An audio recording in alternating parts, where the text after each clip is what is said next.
to that, but can I ask Kath Edwards, where's Kath sitting? There we are, to ask her question, which has a slight link. In what way are our councillors accountable for their decisions, especially when they go against national and local planning policy? Adrian, do you want to pick that one up first? Yes, that's the answer to that is very simple. The ballot box. It's as simple as that, really. Whilst I'm on my feet, I'd just like to perhaps make a statement and ask Michael, if I'm incorrect, to correct me, please. You say that you're a caring council and that you listen to the people. You listen to Newport people, what Newport people want. I haven't seen much of that, but I'd like to ask you, who are the decision makers? Your principal planning officer, I'm speaking now to the officers that are dealing with these cases. One lives in, I believe, Welshpool, that being Gareth Thomas. Kate Stevens, who's the senior planning officer for Newport, lives in Shrewsbury. I believe, I may be wrong, but I believe that you yourself live in Great Haywood. None of the, I don't know whether that's right or not. I may be wrong there. I apologise if I am. But certainly Kate lives in Shrewsbury and Gareth lives in Welshpool, or did do until recently. These people don't know Newport. You listen to them, but you don't listen to us. We are the people that matter. The residents of Newport. It's all right the council saying what we want, what you want. What about us? What do we want? We are the people that live here. Our futures lie in this town. Charles, would you like to comment on that, please? And the previous question as well, please. I don't answer the last one, actually, because I think it's more appropriate that the chief planning officer answers that one about where people, the planners, live. Sorry, can I just... The first question was about local councillors accountable for their decisions. So, yes, I was expecting an answer from you for that part, please. I was doing them in reverse, so I apologise for that. The accountability of local councillors, we have to obey what is the law. We have to stay within the planning laws, and at the end of the day, we are accountable at the ballot box. We put ourselves forward for election, and the next election is in 2015.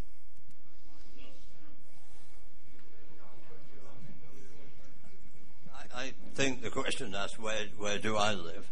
I live in Telford, so the area of the... No, I don't live in Newport. I was asked where I live. I live in the borough of Telford Wrekin, so I'm committed, obviously, as a person who works here and a person who lives here. The issue about listening, yes, the council as planning authority listens to all comments that have been made, but the planning process requires local planning authorities to make their decisions on justified reasons. And I said earlier on in this discussion, there were no reasons that could be justified to turn down the residential applications. I understand that people don't like them or they have strong feelings about them, but the planning process of the United Kingdom is based on justified argument and reasons for supporting or refuting applications. And if the council as planning authority gets those reasons wrong, an appeal against a decision to refuse inappropriately would well be allowed. And so what we do as a planning authority is take both technical planning advice, legal advice at council level where required, to ensure that the decisions that are made are sound and will stand up to challenge. And that's the responsibility that the council has. There is no other way of dealing with planning applications, and if there are no reasons to turn an application down, it's not viable for officers or members to do that. Yep. Question at the back. Is it not probable that you would have had cause to turn it down had the council not delayed so long over deciding Audley Avenue that no decision was made? Because if the decision's been made there, there would have already been an extra supermarket in Newport.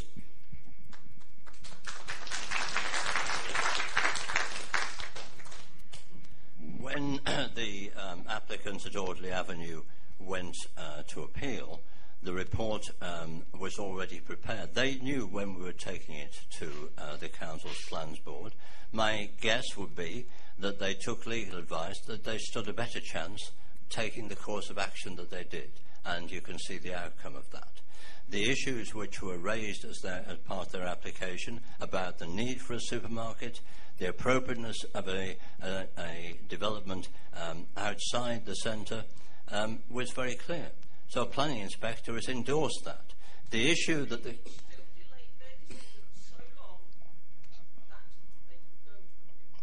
that is because we didn't have at the time all of the relevant information. Now,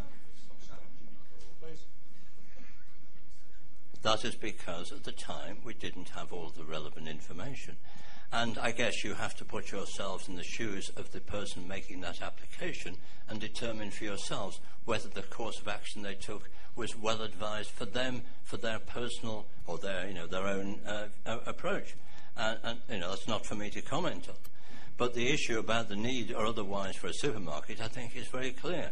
Where the local planning authority, Telford Wrekin Council, has been consistent is it does not agree that that is the best site for it.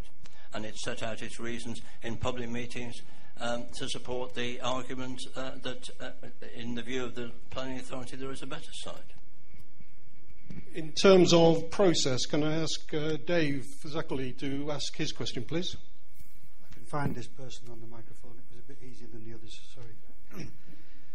The previous Telford and Wrekin Council voted to include income from the sale of land at Station Road in their 2012-2013 budget. This resulted in the present council having to pass the Sainsbury's planning application. Why is such practice permissible? Surely this infers predetermination, and the income should only be included in a budget after planning application has been properly determined.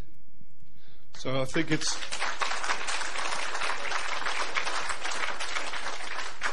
I think that flavour of process in terms of doing things out of process, doing it in the wrong order, and from the comments from earlier, that also includes the village green and the appropriation, seems to look like machinations. Which of you would like to address that?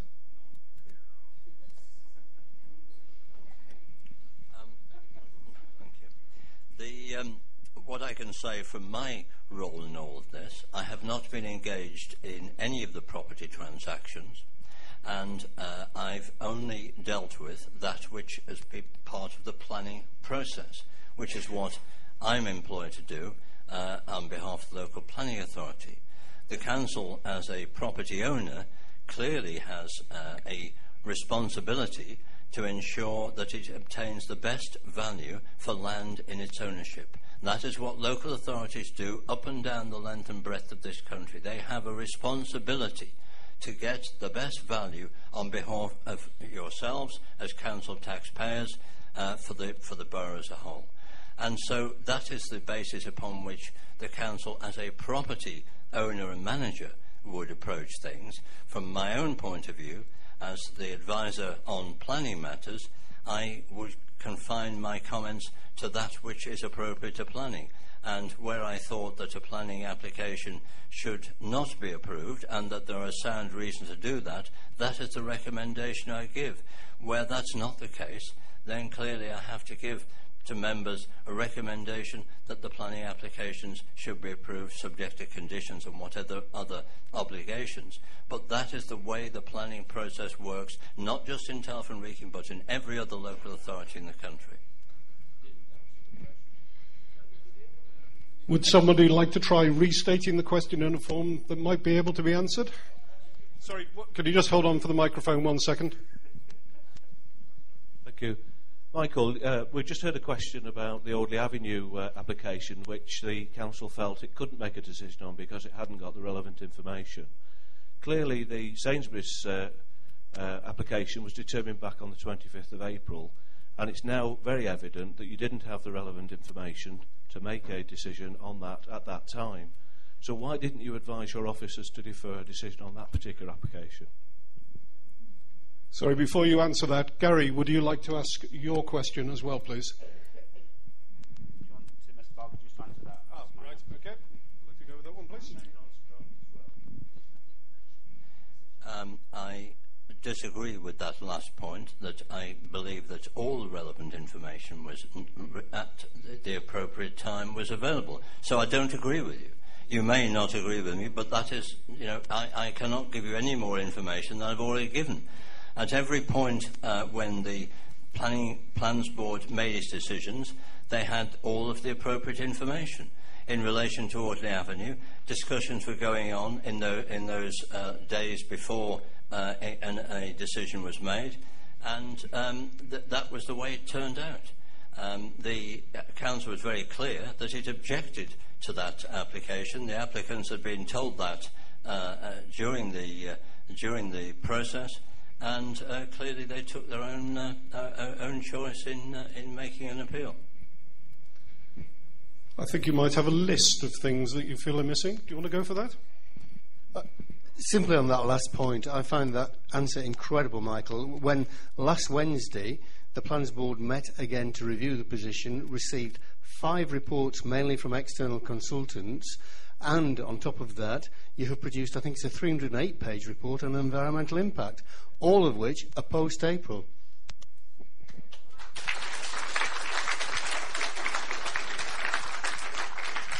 Briefly, please. Well, briefly then, the issue about environment was not the decision of the local planning authority. The decision of the local planning authority was that such an assessment was not needed. It wasn't asked for It wasn't asked for in Audley Avenue, and it wasn't asked for on Station Road. That decision was a decision of the Secretary of State, and the report went to the Secretary of State. The issue about the report to Plans Board last week was the situation had changed. The purpose of that report was not to determine the application. It was to confirm that the members were satisfied that the approach that had been set out previously and updated information could be taken into account, that to be satisfied that that approach was the one which they wished to continue at the Corn inquiry. So